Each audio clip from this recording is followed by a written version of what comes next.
Hello, everyone. We missed you. Oh, Welcome to, I think this is part 3 of I our think so. December monthly movie mini reviews, and it is currently March.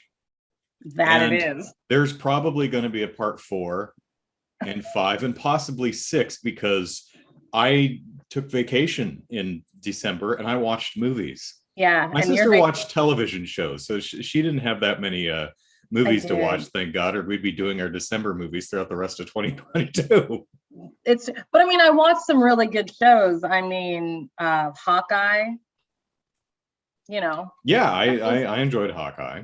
that was a goodie. I love that you may even watch Hawkeye, watching 27 movies in a month. And Well, then I mean, it's pretty easy to pace that because, I mean, Hawkeye was over the course of a month and a half because it's just a yeah. 45-minute episode every week. Yeah. And I you know I what, can fit that in. yeah, I can fit that in. And even though I didn't like Book of Boba Fett, Watch that too. I watch that every week, and I kind of miss not having a Disney Plus show to watch every week. So I think the next one is Moon Knight at the end of this month, if I'm not mistaken. But so and then Obi-Wan Kenobi in May. The dude who plays not Oscar Isaac, because isn't he Moon? He's Moon Knight, yeah. Mark Spector or something, I think the character's name is. But some Australian dude who plays a very big role in Moon Knight, like, I don't know that dude. Jeremy does very well. He actually knows that character and he's very excited about it. But anyways, the point is that another one of the main characters passed away in a skiing accident. Oh yeah, I read about that. Yeah. So I don't know the fate, and I haven't heard anything because, of course, again, the least cool thing to do is he passed away and then be like, oh my goodness, what are we going to do about the show? But it's now been 3 months, and now I'm thinking about that. I'm like, oh gosh, what are they going to do about the show? I've never read any Moon Knight, so this is a series I'm going in knowing very little about who the character is. I mean, I have the general concept down, but yeah, I don't really know anything about Moon Knight. The one I'm looking forward to is She-Hulk. That's the show I want to see, and I have no idea what exactly they're doing with it. That's this year sometime, I think. But we're not here to talk about TV shows. We're here to talk about movies. So Kelly, let's talk about one of your movies, and then we'll just talk about my movies for the rest of the morning. Sounds great. Okay, so we're gonna talk about Spider-Man: No Way Home. Okay, which I finally saw after 10 and a half weeks. Which is excellent timing that you did finally just see it, due to the fact that, I wouldn't have been able to really speak. Yeah, because when we recorded parts 1 and 2 back in January, I'd not seen it yet. So now we can actually talk about it. Spoilers, I guess. Yeah. The movie's been out for 11, 12 weeks now, but I know not everyone can get to the theater, and it's not out on streaming or VOD or Blu-ray or anything yet. But spoilers, look at the timestamp, skip to the next movie. Right. Brian, if you still haven't seen it. Oh no, really? Well, Brian told me he unfortunately got spoiled anyway, so. Oh. But still, spoilers for anyone who hasn't seen the film yet. So I used to be finger on the pulse of society, everything entertainment industry. And let me tell you, life, and my brother can attest to this because we don't talk as much as we used to, and we still talk a lot, but when you have a family, your time is no longer yours and it's sucked away. And so I don't read Entertainment Weekly anymore. Children, they're like time leeches. Their little time sucks. And then when we don't have them and you think, oh, look at everything I'm getting done, you don't. You take a day to go, they're back. Breathe, decompress. No children, what do you want to do? Nothing. Nothing. Because no. So anyways, so the spoilers didn't hit me as readily as they may have in the past, which was excellent. Mm-hmm. Did I know that another Spider-Man would be there? Yes. Did I know who? And did I think both, or did I think it was like I was really, I everything made me happy about it. Like Daredevil is something that we're watching currently. We're taking, of course, the break for it to move from Netflix to Disney Plus. But and that Charlie Cox, his voice is pretty. It's quite nice. But anyways, so the whole Aunt May thing, first off, didn't know that was happening. Second off, that is when I chose to go to the bathroom. So I am actually like, oh no. Yes, devastated. Because I thought everything was fine. She was all talking, and I'm like, okay, this is gonna be a quiet scene. I'm gonna be fine. I'm gonna really quick go pee, come back, and like she died. Like, so she totally died. I'm like, how? She was talking. Things were fine. No, I saw it in the drive-in, so it was really dark, but I think she just bled out. Because I saw them looking at their hand. I'm like, I'm guessing it's covered in blood. I can't see. Help you with this because I was in the bathroom. Pee. Potty emergency. And it's like, so that was devastating. And but let's talk about just the movie in general. I think that out of curiosity, was Charlie Cox's appearance as Matt Murdock in this movie the first time you'd seen him as that character? So Eric and I watched Daredevil the first couple when it was originally out. Okay. So you at least knew who that was. It was like, holy shit, that's Daredevil. Okay, cool. So I at least knew who that was, and because that was years ago. So I was like 2015 or something like that. Yeah. Yeah, it seemed another lifetime ago. Yes, this is all true. So it was exciting to see him. I think Tom Holland is just an incredible Spider-Man. It's like the role that he was made for. I find that he is just, I'm gonna sneeze. I find that he is very good at being a kid because, well, he looks 12, so that's nice. Even I think he's like 25 now, but yeah. Oh yeah. He can still at least pass for 20. Yeah, but like that whole everything about, like, he's very offhanded in his delivery of things, and I think that's just, he really has nailed that I am a kid. Yeah, like, the thing I like. So I watched your the Garfield one, the Amazing Spider-Man reviews. So I watched your take on that, and I was checking that out, and it's so true that, like, they did not need to be in high school. In fact, they should not have been in high school. Not only were they not high school appropriate age, but like, you don't. Yeah, Andrew Garfield at the time was almost 30. Like, Emma Stone's, Daddy, I'm 17. No, exactly. No, you're not. You know, curating Oscorp. Like, yeah. I thought I was hot shit at 17, to be clear. I probably at a certain point in my life, if that was my trajectory, I'd have been like, I don't understand why Mr. Osborne isn't letting me do these things because I'm awesome. But like, now that I'm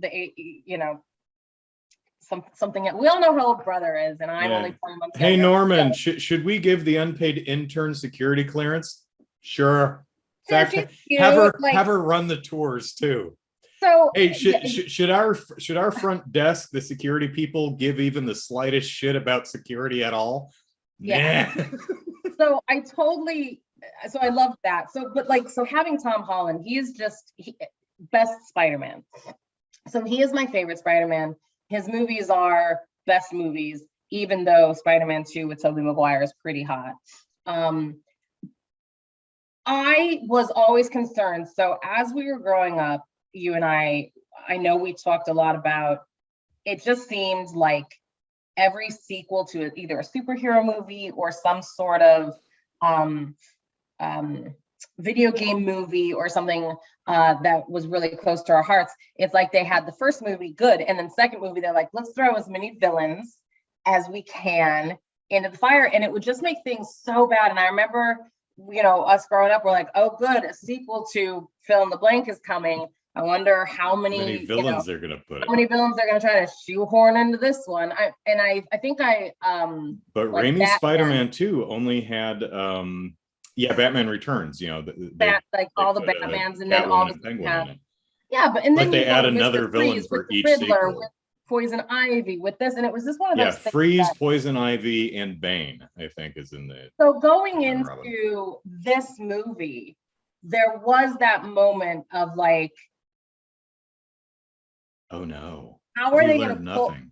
Yeah, they want to put every Spider-Man in it. They want to put every Spider-Man villain in it. They want to connect it to the multiverse that we've been knowing and loving for the past, 20 years-ish. And so 15. It's like, it should not have worked. And I think it worked. I loved it. I think everyone really got a good amount of time and exploration. I think that the three of those boys together is some of the best, like the funniest banter. And it like when they go, it just comes out, like when they learn that Tobey Maguire doesn't have to create the web. Do you emit webbing from anywhere else? I mean, that's kind of personal, I understand, but that's what a high school kid would ask. Like, that's what, like, and he's like, does it come out anywhere else? However he says it. And I'm like, dude, that's totally appropriate in its own little inappropriate way. That's one of the things that I kind of love about the MCU specifically is I love the characters more than I really love the action and the big set pieces. And those are fun. But my favorite moments from these films are just these characters sitting around talking, and the fact that it's such a joy just watching these different characters interact with each other. I think that's why these movies work so well, is because even if the plot or the narrative structure or any of the theming going on maybe doesn't quite work, that you still love the characters and want to spend time with them. Yeah. And Spider-Man No Way Home, I was thinking about theming, and it to me, it's one of those movies that's like, here's some ideas. Oh, those are some neat ideas. Are you going to say anything about them or come to any conclusions? No. No. Sure. If you think about it, because if you want to think about it this way, you don't have to. It can just be lots of villains, multiverse shenanigans, pew, pew, pew, thwip, thwip, thwip. It's fun, don't worry about it. But if you want to think about it from a topical perspective, such as asylum seekers and refugees, bodily autonomy, the idea of fixing mental health, there's a lot of meaty thematic stuff to chew on here that I don't think the movie was interested in actually chewing on, which if you think about it too much, like at all, it gets a little, they're not saying something really nice here, but I don't think that's what they were saying. So I don't think they were saying, and I also think that it opens itself up. So like the cool thing that I also like about it is that, so yes, it opens itself to discussion, but it also is allowing, money grabs being what they are, but like we could continue the other stories and actually follow through on, like, what's his goblin-y ass name? Willem Dafoe. But like, I'm sorry, I know his name. Sorry, Willem. But I mean, there's a lot to unpack with him and his character. Mm-hmm. But he's back, ostensibly. Like in his universe, in his timeline, he has now lived the whole thing. And if the director is there and the money is there, and everything, but like we can go and have we can now follow Willem Dafoe, and like honestly, who doesn't want to follow him wherever he goes.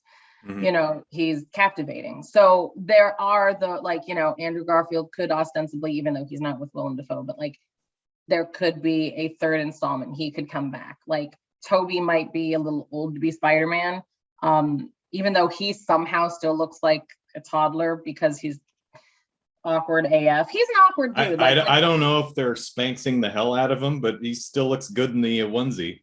Yeah, well, for a man in his 40s. Things are, you know, the technology of Suck Me Tuck Me has really.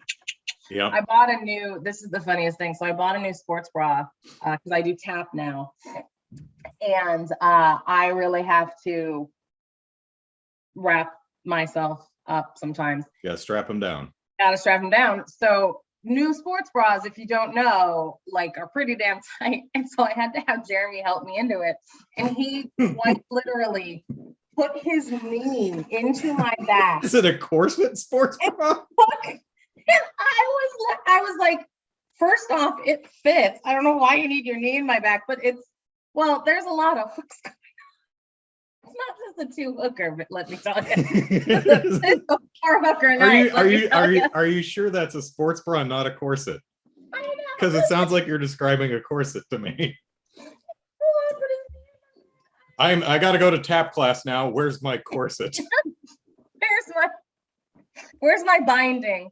So anyways, so yeah, I mean, Toby could, you know, drink all the beer you want. Someone's gonna put their knee in your back and I love the bit. Again, it's just another character bit, but I love the bit where he's Tobey Maguire is laying out over one of the scaffolding railings to stretch out his back. He's like, you want me to pop your back? He's like, yeah, some back problems. He's like, yeah, all the swinging is starting to get to my lower back too. Spider-Man develops back problems. I mean, it was just, I want to know, like, did they just let those guys loose? Like, did they, it has Wouldn't to be. Wouldn't surprise me. It really had to be like, hey guys, here's the, you know, the idea of the scene. Just, you know, play, because yeah. So I really liked it. I thought that it ended so sadly, but it ended literally the only way it could end. Yeah. Yeah. Quite interested to see where the multiverse of madness goes with Mr. Strange. Mm-hmm. Yeah, so it ended the only way that it could end, even though that's very sad. I want to continue to see Tom Holland as Spider-Man, but at the same token, like, I get it if we don't. It's, you know, the Avengers aren't the event, you know, like there's not a lot of reason to see him really anymore, but so I'm interested to see if anything happens, and if anything ever happens with him, if he is in Multiverse of Madness or anything, that's been kept a good damn secret from me because I have absolutely no idea. Yeah, they've been doing a nice job with the marketing of that film. I don't think it comes out until like May 6th or something. I think it's May. Yeah, I don't know. So coming up. I mean, yeah, about anyways, that's fine. Yeah, I did. Oh, Olivia, come say hi. So she just dropped the most foul. She came by, tooted, and left. No, it's in her litter box right there. Oh, she's like, oh, you're going to start some recording? Did she make eye contact the entire time? Let me provide you with some ambiance. And she lives on a diet of wet food, so it's eye-watering. Cat poo. The thing I like about Tom Holland's Spider-Man, and also the amazing thing is both Garfield and Holland, spot on American accents. Yes. Like I never clocked either of them until I saw them in interviews. That is true. I forgot until you just mentioned it. Like, I know Tom Holland is, you know, foreign. But like, I forgot about that. You're right. Andrew Garfield is also a Brit, right? Yeah. Mr. Garfield, yeah. So good on them. They're on the other side of the pond. So yeah. The thing I like about Holland's Spider-Man performance is this Spider-Man is The thing I've always liked about Maguire's Spider-Man is he is such an amazing dork. Yeah.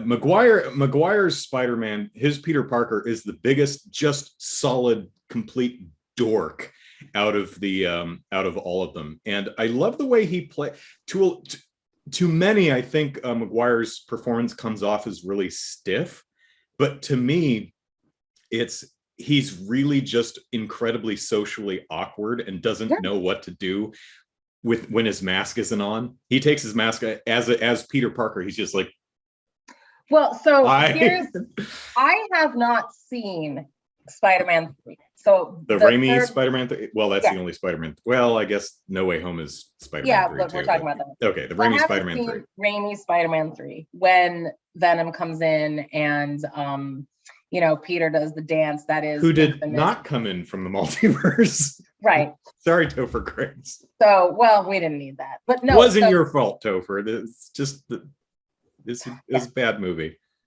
So I have. Although Sandman was there, and he's. But I have seen interviews and like discussions from Toby and others and about like his cool guy routine in Spider-Man 3. The whole the dancey thing. I love that. That's good. That's the thing is that because that's exactly what an impossible dork like Peter Parker would do. That's what an idiot. That's what a dork like Peter Parker thinks is really cool. Yeah. And that's what I've heard. So that's why it works. That's why it works. And it's so funny because people give it such flack, and I haven't seen it, but I've seen the clips, but I've also heard the interviews and everything. And it's so funny because that's what they were going for. They're like, it didn't make him cool. Yeah, that's not the problem with Spider-Man 3. This is what a socially awkward young, person would assume was like, like finger guns and like no, you dork. Yeah. So, anyways, so I think that in our most impactful movies of the year, I didn't list Spider-Man, but I think I offhandedly said it may have been my favorite movie of the year, and I will stick to that.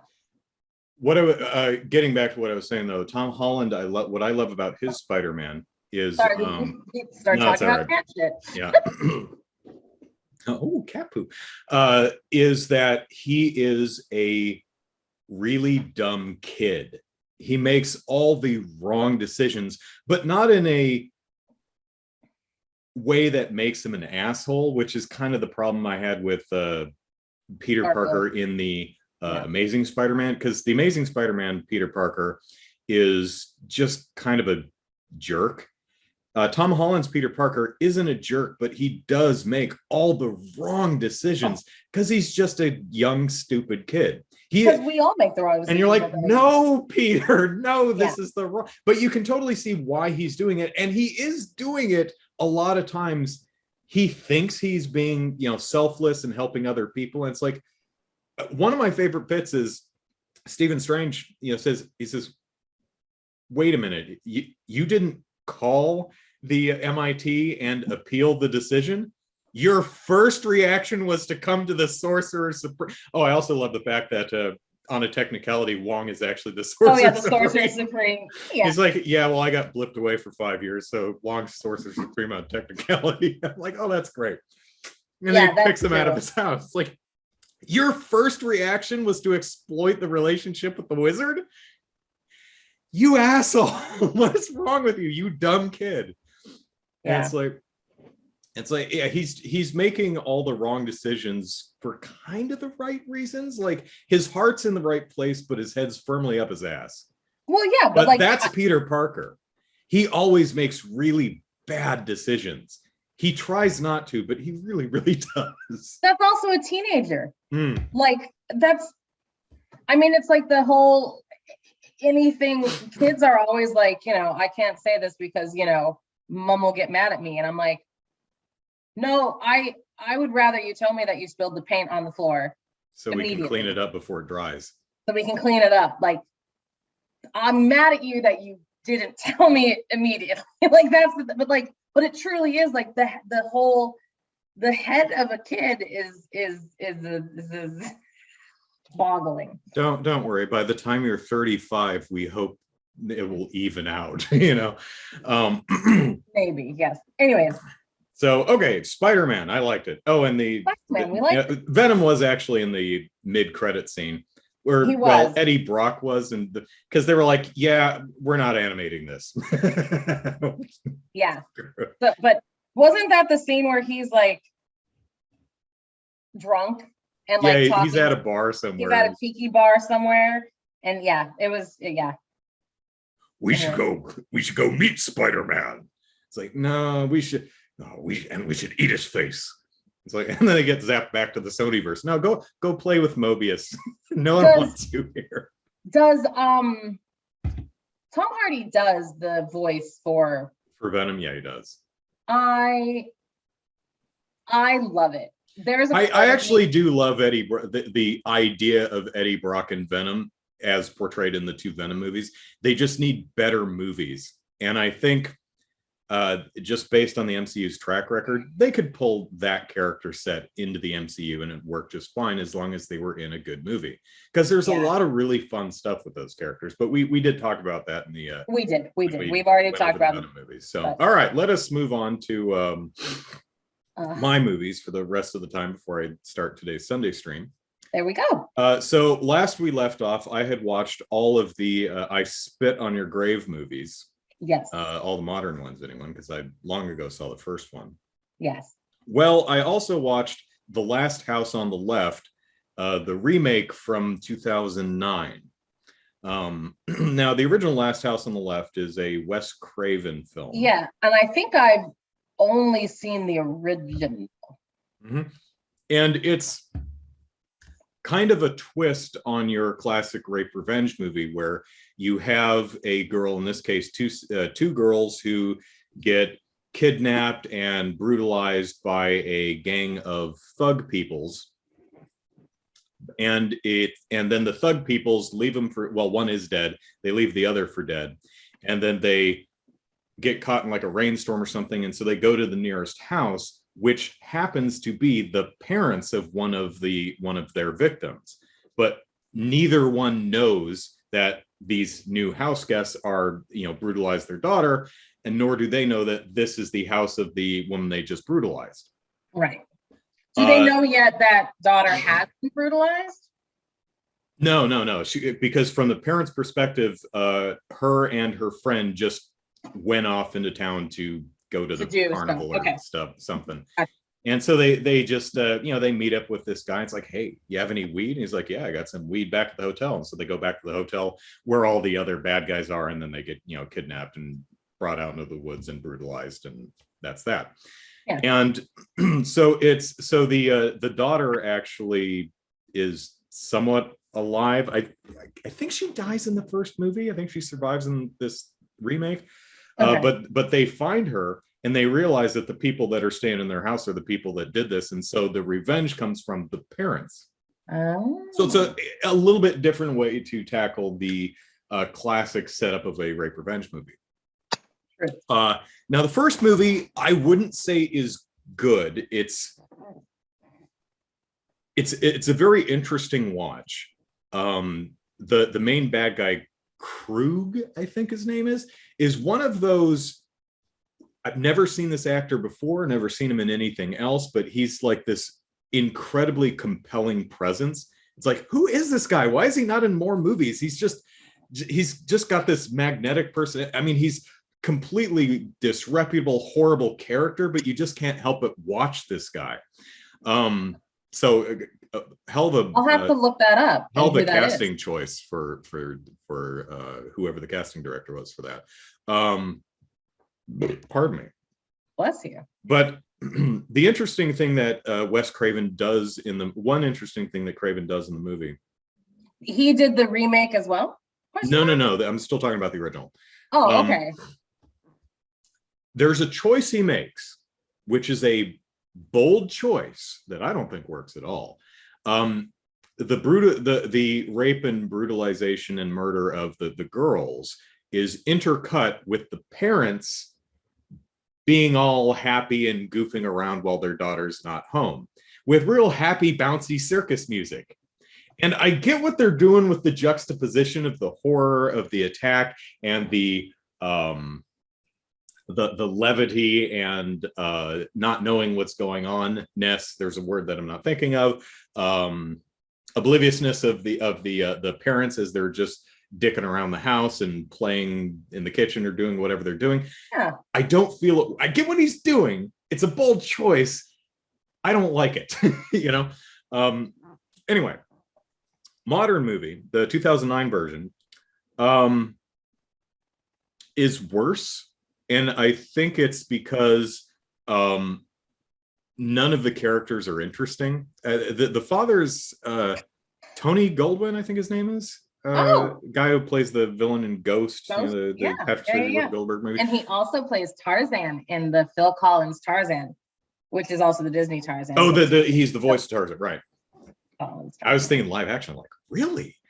Yeah, he was the voice. No, that would be one of the Skarsgård, yeah. Okay. And there's like 3 of them, so I don't know which one. There's a few to choose from. They've all got nice abs, so they're More like stellar Skarsgård. That barely works. I know, the father, I get it. So in this movie, they do one change. They don't have that weird intercutting juxtaposition thing, which I think was a fine choice. And they do a thing where the kid of the bad guys who offers the drugs to the girls, they try to turn him into a sympathetic character who's with these criminals because he's forced to. He doesn't want to be there, but he's like the kid or the nephew or something, and he's doing it again. He doesn't want to brutalize anyone. He doesn't want to rape anybody. He doesn't want to do bad things, but the main bad guy will beat the ever-loving snot out of him and maybe kill him if he doesn't. Sure. So I appreciate that. It's like, is he going to pick sides? Is he going to come through as a good person in the end? Spoilers, yes, he does. And it gives it a fresh and interesting dynamic, and I appreciate that addition. Unfortunately, none of the characters in this movie are even remotely interesting, and there aren't even any good kills in the movie. It's really, the whole thing is just really boring. Do you know who did the remake? Directed? No. Okay. No, I don't. The guy who plays the main bad guy is fine. He's a loathsome, despicable person, but he doesn't have that it thing, that just magnetic, compelling presence that the original actor had. He fine performance, but it just isn't particularly interesting. Although there is a coda, which feels like a result of test screenings. Like, people walked out of the thing going like, there was no kills. It was, because there's wonderful things that, like in the first movie, the wife lures one of the bad guys away by batting her eye, because he's been staring holes at her, and so she bats her eyes and lures her outside, and then fillets him for a while, and then bites off his penis. And I don't know what they had the actor actually. I don't know if they fed like a piece of belt through the actor's zipper, because she's like like a dog on a lead. And in the original movie, you're like, oh my god, that's amazing. They don't do anything like that in this movie. They just they shoot one and then they stab the other. It's really boring. And then there's a post-credit scene where the father is a doctor, just like he was in the original film, and so he paralyzes the main bad guy and then sticks his head in the microwave and turns it on and his head explodes, which is pretty awesome. But it totally feels like they just added that due to test when they realized this movie is boring and has no interesting characters, no good kills, just also nothing interesting going on. Microwave a head, because that's not how that door. Yeah, well, it's not how that works. But I don't care. I got a head explosion out of it. So unfortunately, not a very good movie. I didn't like it. All right, let us move on. Yes. Okay. Well, so next movie I watched is Nightmare Alley. Not the Guillermo del Toro one that came out this year. The original one from 1947. So I guess I didn't know there was an original one. There's always an original one. Okay. I mean, Touché. Pretty much. Is there a movie coming out? It's probably a remake. Okay. Yeah. But yeah, there's an original Nightmare Alley. And what did I write about it? I said, feels kind of like a feature-length Tales from the Crypt episode, where a scumbag gets his comeuppance by falling victim to his own hubris. Other films have since done it better, but overall, pretty fun movie with compelling, watchable characters. Yeah, so we have a carnival. Okay. And this is the type of carnival that has the various attractions, like the mind reader, fortune teller person, who reads the crowd. It's like, oh, you're thinking of a number, and your mom just got a new hat, and that kind of a thing. And then the woman who can be electrocuted but never die, and then you have the geek who eats raw chickens, and that kind of a sideshow carnival. And so you have one guy who's like the helping hand, the handy dude, who's having an affair with the fortune teller lady, and her husband used to be a big, the headline act, but he's a drunk now, so he's just handling the because they pass out cards, and they're like, write your question on here, and then he collects them, and he's hiding below the stage, and then while she's looking down below the stage to see what he's writing on the blackboard. So that's how the trick works. Oh, okay. They just have to hope that he's not passed out drunk to get the act to work. So this guy decides to steal their old act and then go with the woman. He accidentally kills the old guy. It's a complete accident. He didn't mean to do it. It was not intentional. Through a series of circumstances, he ends up because she has a bottle of like kerosene, and he buys a bottle of booze, and he hides it in his trunk, and then he like feels bad for the old guy, so he takes it out again and accidentally grabs the bottle of kerosene. So this guy drinks kerosene or something like that and dies. He's like, oh shit. He finds out the next morning that he's like, and he goes to the trunk, he's like, oh no. I just killed a dude. And so he takes this opportunity. It's like, hey, you and I can learn the old act that you guys did, and we can take it on the road. But then he ditches her for the younger woman who does the electricity thing. And then he gets in with this like psychologist who maybe is in on the scam and tries to scam her, but maybe she's scamming him. And then, he pushes all his friends away, and he ends up becoming the geek. That's how far he's fallen. By the end. Now he has to bite the heads off of chickens. Now he has to bite the heads off chickens for a bottle of hooch and a warm place to sleep. That's all he's got now. Oh my. And he's kind of lost his mind. So that's kind of, there's of course a happy ending where it's, oh, Philip, I love you. Oh, we're happy now, happy ending. It's like, okay, fine. But, overall, like I said, it's one of those guy gets too big for his own britches, falls victim to his own hubris, and ends up exactly where he always made fun of people ending up. It's a Tales from the Crypt. So I'm genuinely curious to see what the new one does. It sounds like a Tales from the Crypt episode. I mean, I like it. I like that arc. I think that's interesting. How long is the movie? It's a longer. I think it's like 2 hours. It's a longer one. There's a lot going on. It was the characters worked. I thought it was a pretty good movie. I liked it. I've seen that basic. I mean, 1947. In the past 70 years, I've seen that general progression, that progressive narrative done better, but it was a fun time. I enjoyed it. Cool. So when does the new one come out? Like November, December, so a couple months ago. So it's on it HBO. already did come out. Oh yeah, it's on HBO Max now, I think.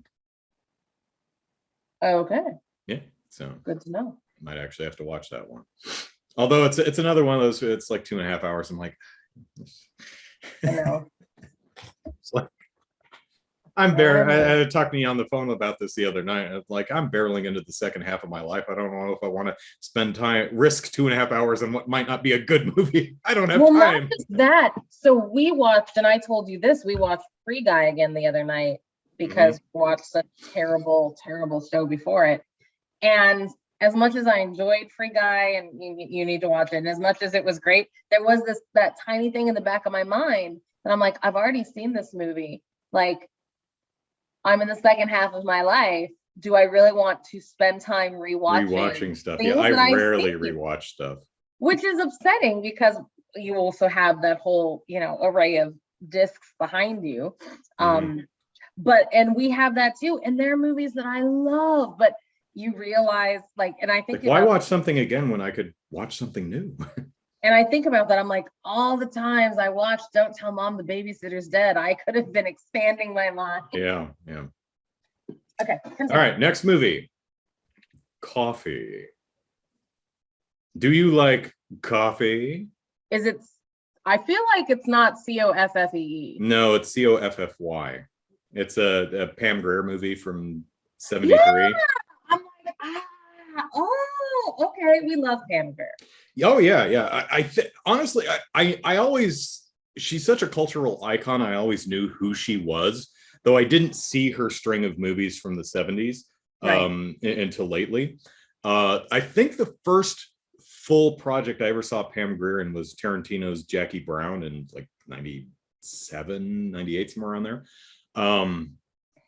I think that was the first time I'd ever actually seen her in any full project. I probably saw her in an episode of TV or something. But man alive, what an incredible presence she has. Just eminently watchable, incredibly charismatic, and one of the few actors who can believably stand up to Samuel L. Jackson and threaten him. Samuel L. Jackson, well known for a badass MFer. And that's a lot of his persona in a lot of his films. He's a guy that you don't mouth off to. You don't see, he cows you. But Pam Grier has enough presence to convincingly cow his ass in Jackie Brown, which is amazing. So I was really excited to go back and check out some of her earlier work. Yeah. And so I saw Coffy, which is from 1973, one of her very first films, might be like her second film. Probably her first lead. It's interesting watching her because while she's not a great actor, she does have that same presence. She's still just incredibly watchable. Doesn't hurt that she's incredibly pretty. But it's interesting seeing that in the 30 years since Coffy, she actually kept that incredible presence, but also became a very good performer. Yeah. So it's interesting seeing a very young, very raw, talented Pam Grier. That's awesome. Also, not a great movie. I was gonna say, is there a plot, or is it just like? There kind of. She is. It's a movie that has a plot, but no real setup. So yes, there is a plot. Coffy is a. So it starts out with Coffy, who is ostensibly a sex worker servicing her client, and suddenly she pulls out a gun and is like, I'm not really a sex worker, I'm Coffy, and I'm going to kill you because you're the guy who got my little sister hooked on the smack. And then she shoots him. I'm like, and then and then the next scene, she's apparently she works at a hospital, so she's a nurse or something. And I'm like, no setup needed. She's like, I'm just gonna tell you the setup before I shoot you in the face. I'm like, wow, oh, okay. So so essentially she's a vigilante. Well, she's like, she shoots the person who got her sister hooked on heroin, and then apparently she's done with it. But then she like meets with her cop friend, and they get into a very light discussion on vigilantism versus by the law, by the book kind of a thing. And it's like, okay, the movie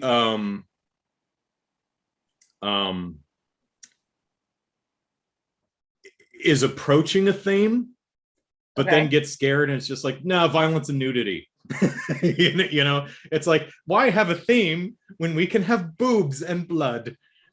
I mean, it's like approaching kind of having some type of commentary on vigilantism versus legal process, but no, not really. It's dumb, but it's pretty fun. And there are 2 pretty great kills, 1 hilarious fight scene, and some genuinely good makeup effects. I don't really remember what they are off the top of my head, but I did write that down. Months ago. Also, yeah, this was in December, so I don't remember. But there were, how much I love a film that bothers to have a title song. Like Shaft has his own title song. So does Coffy. But she gets 2 title songs because that's how awesome she is. Oh my! So one over like the beginning credits and one over the end. Yeah. She gets 2 title songs. It's awesome. So I think one of the kills in this movie is a guy gets lynched, but instead of, he gets hung from the back of a car and just dragged around. Nice. You're like, holy shit. And they're like doing donuts in a parking lot. And there's this mannequin dummy, it just flying all over the place and slamming into things. It's like, oh my God, this is God. So some of the gore makeup effects are really actually quite good. And I think the fight scene is that there's like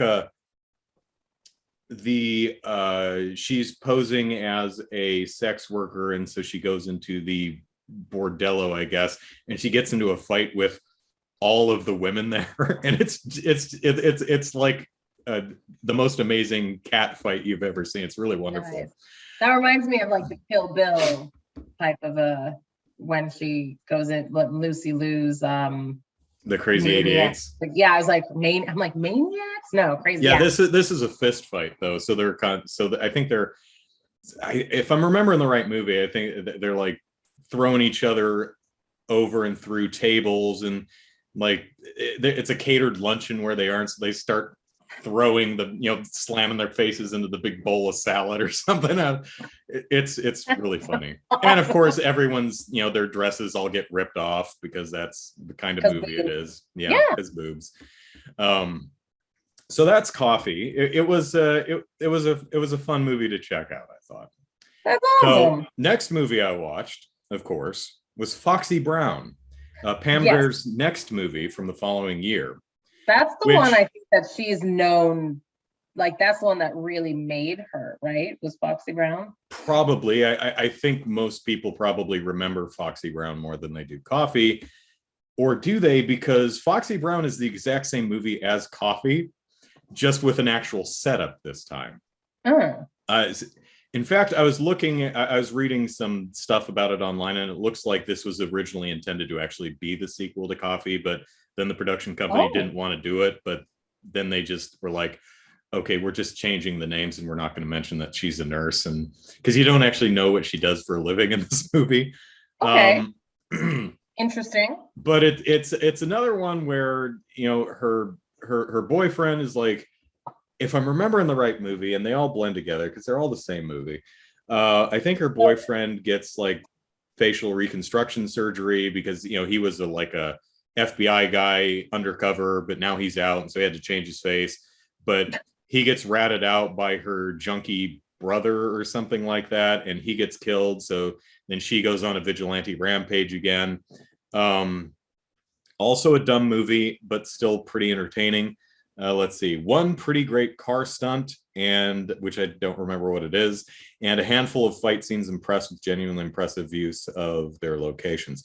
Yeah, I shouldn't have used impressed twice in a row like that, but fight scenes impressed with genuinely impressive use. That's bad writing. Anyway, I do remember that there's a bunch of fisticuffs in the movie, and they all use the environment in a really fun way.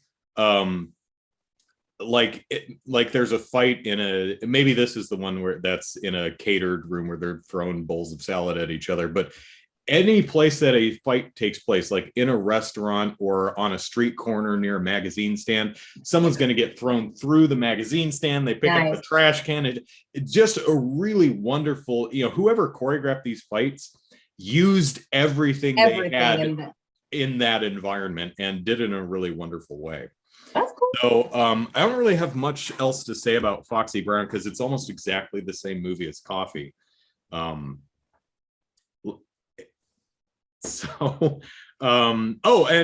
Foxy Brown also gets a title song. Not the two that Coffy gets, but she does get one. So good on her. Because I love me my title songs. And did Pam Grier's acting improve in the year between? Not really. She's fine, but she's really coasting on screen presence. It looks like it took her a while to really develop her actual acting chops, but I can totally see, again, just beyond surface level attractiveness, why she was so why she became so damn popular, because she it's that it thing that people, I don't know why I used one finger for quotes, but it's that it thing, it factor. Yeah, it's that it really is that it's that thing that's really hard to define, but it when you see it, right? Yeah. And I saw it and It Chapter 2, but we'll talk about that in our February oh my movies. All right, so next movie. How are we doing on time? Oh, we're doing fine. Okay. We're doing so good. This is awesome. All right. So it's kind of the nice thing is I can, now that it's been 2 or 3 months, I don't remember them anymore, so I don't have a ton to say about them. I'll know what I watched. And so the next movie I watched was Foster Friday, which was another Pam Grier movie. Oh, I hadn't even heard of that. Foster Friday? Foster Friday. Okay. Let me read what I wrote. Absolutely stacked cast stuck in a boring, unexciting movie with one of the worst scripts I've ever seen.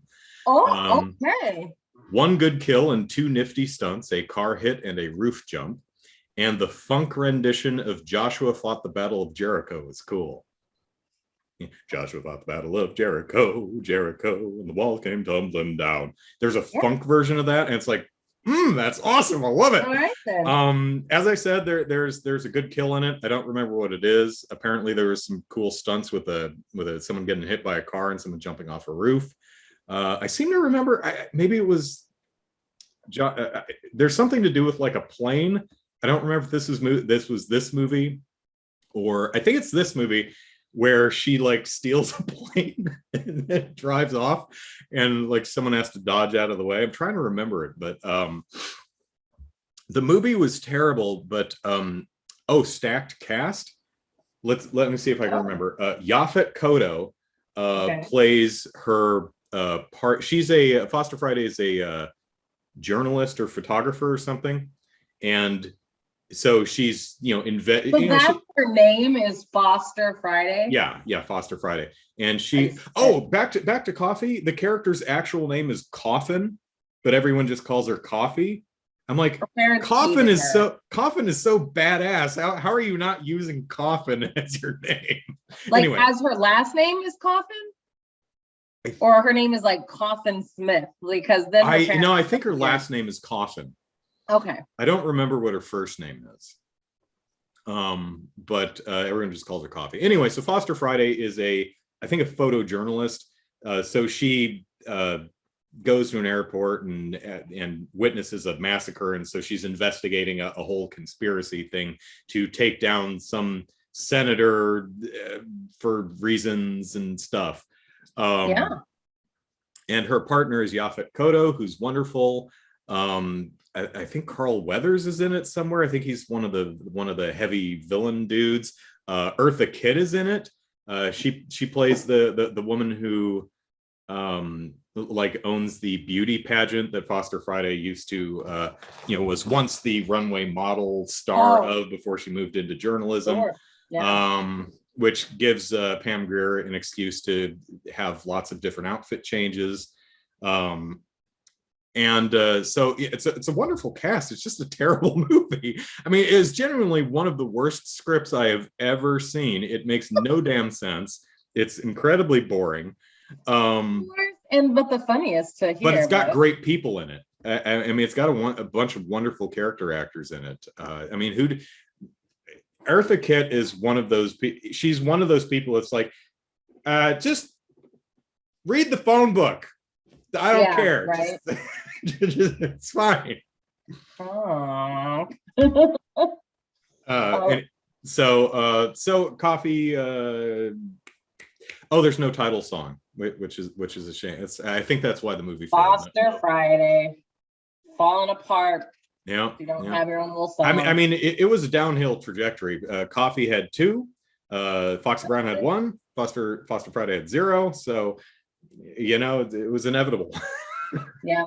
And then Pam Grier did nothing else until Jackie Brown, which is not true at all. But those are all the Pam Grier movies I saw. I just decided to check out her early work to see where she started. I love that. It's a my takeaway is these movies can be fun, as mid-70s blaxploitation movies that often can be. And she started with an incredible screen presence, and over time she developed the acting chops to support it. So that was really interesting to see. So that's my big takeaway. I like that. That's kind of cool. I haven't seen any of those movies. Dude, I haven't even seen Jackie Brown. I just happen to know Pam Grier. It's interesting because Jackie Brown, I think, is probably the bottom of everyone's ranking of Tarantino films. Yeah. I'm not sure why, because it's a really good movie. I guess some people just disagree, but I really like Jackie Brown. I thought it was great. I think it's. I haven't even seen Jackie Brown, and I think that it would at least be my second to bottom, because Once Upon a Time in Hollywood. Oh. That's and I didn't hate Once Upon. I didn't even really dislike it. I just didn't think it was good. Exactly. I think I would say Once Upon a Time in Hollywood is probably that's.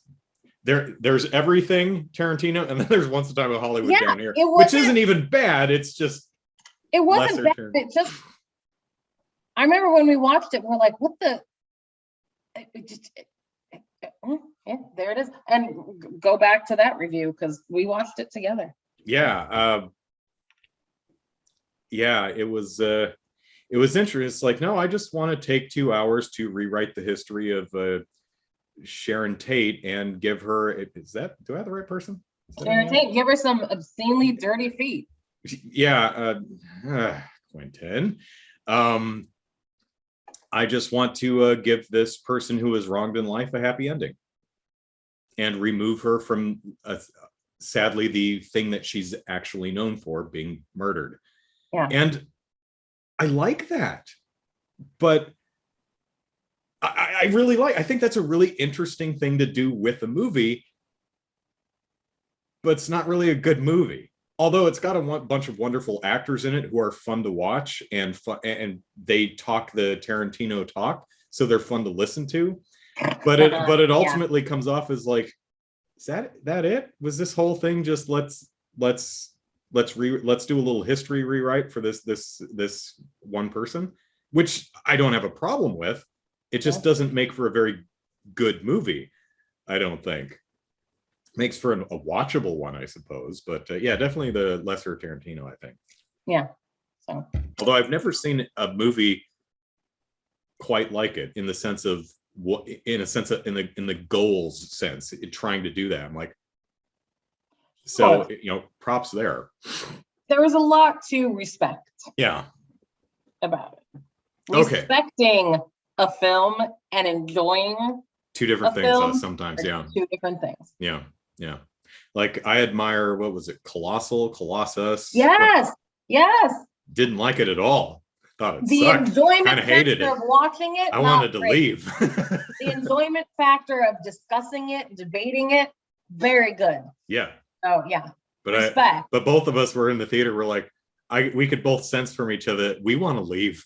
I'm like, this is terrible. I hate this so much. I admire what it's doing. I understand what it's doing. I like what it's doing. I just don't like watching it. All right. What did you watch next? Next movie. Gekijoban Dobutsu no Mori. Oh yeah, that one.